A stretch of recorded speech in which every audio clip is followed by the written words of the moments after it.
Hi friends, welcome back to my channel. ಇವತ್ತಿನ recipe ಹಲಸಿನ ಹಣ್ಣಿನ ದೋಸೆ. ಇದಂತೂ ತುಂಬಾ ಈಸಿ. ಬನ್ನಿ ನೋಡೋಣ ಹೇಗೆ ಮಾಡೋದು. ನಾನಿಲ್ಲಿ ಈ ಲೋಟದಲ್ಲಿ 1.5 ಲೋಟ ಅಕ್ಕಿ ತಗೊಂಡು ತೊಳೆದು ಚೆನ್ನಾಗಿ 8 ಅವರ್ ನೆನೆಸಿಟ್ಕೊಂಡಿದ್ದೆ. ಅದೇ ಲೋಟದಲ್ಲಿ 2.5 ಲೋಟ ಹಲಸಿನ ಹಣ್ಣು ತಗೊಂಡಿದ್ದೀನಿ. ಈಗ 1 ಲೋಟ ಅದಕ್ಕೆ ಸೇರಿಸ್ಕೊಂಡು ಒಂದು ಸ್ವಲ್ಪ ಅಕ್ಕಿ ಸೇರಿಸ್ಕೊತಾ ಇದ್ದೀನಿ.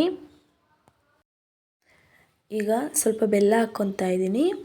ಬೆಲ್ಲ ಆಪ್ಷನಲ್. ಹಲಸಿನ ಹಣ್ಣು ಜಾಸ್ತಿ ಸ್ವೀಟ್ ಇದ್ದರೆ ಬೆಲ್ಲ ಹಾಕೋದೇನು ಬೇಡ. ಈಗ ಅದಕ್ಕೆ ಒಂದು ಸ್ವಲ್ಪ ನೀರು ಹಾಕ್ಕೊಂಡು ಚೆನ್ನಾಗಿ ಸಣ್ಣಗಾಗಂಗೆ ಮಿಕ್ಸಿ ಆಡಿಸ್ಕೊತಾ ಇದ್ದೀನಿ. ನೋಡಿ, ಇಷ್ಟು ಸಣ್ಣಗಾದರೆ ಸಾಕು. ಅದು ಜಾಸ್ತಿ ತರಿಯಾಗಿ ಸಿಗಬಾರ್ದು, ಫುಲ್ ಪೇಸ್ಟ್ ಆಗಿರಬೇಕು. ಈಗ ಮತ್ತೆ ಒಂದು ಜಾರಿಗೆ ಅಕ್ಕಿ ಹಾಕ್ಕೊಂಡು ಇನ್ನು ಉಳಿದಿದ್ದು ಹಲಸಿನ ಹಣ್ಣನ್ನ ಸೇರಿಸ್ಕೊತಾ ಇದ್ದೀನಿ. ಇದಕ್ಕೇನು ಬೆಲ್ಲ ಸೇರಿಸ್ಕೊಳೋದು ಬೇಡ.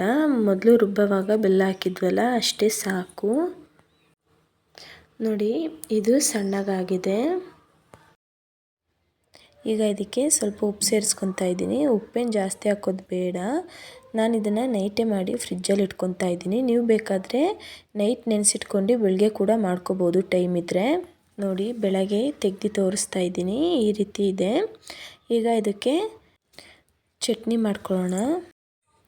ನಾನಿಲ್ಲಿ 1 ಕಪ್ ಆಗೋಷ್ಟು ತೆಂಗಿನ ತುರಿ ತಗೊಂಡಿದ್ದೀನಿ. ಅದಕ್ಕೆ ಒಂದು 4 ಬ್ಯಾಡಗಿ ಮೆಣಸಿನ್ಕಾಯಿ ಸೇರಿಸ್ಕೊತಾ ಇದ್ದೀನಿ. ಸ್ವಲ್ಪ ಹುರ್ಗಡ್ಲೆ ಸೇರಿಸ್ಕೊತಾ ಇದ್ದೀನಿ.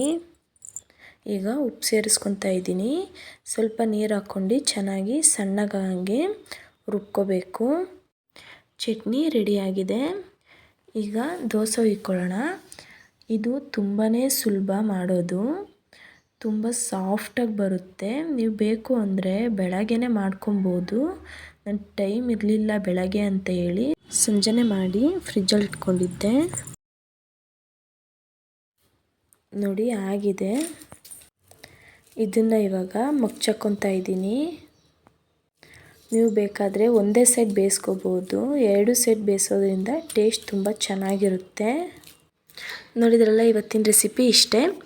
ಇಷ್ಟ ಆದರೆ ಲೈಕ್ ಮಾಡಿ, ಕಮೆಂಟ್ ಮಾಡಿ, ಶೇರ್ ಮಾಡಿ, ಸಬ್ಸ್ಕ್ರೈಬ್ ಮಾಡೋದು ಮರಿಬೇಡಿ.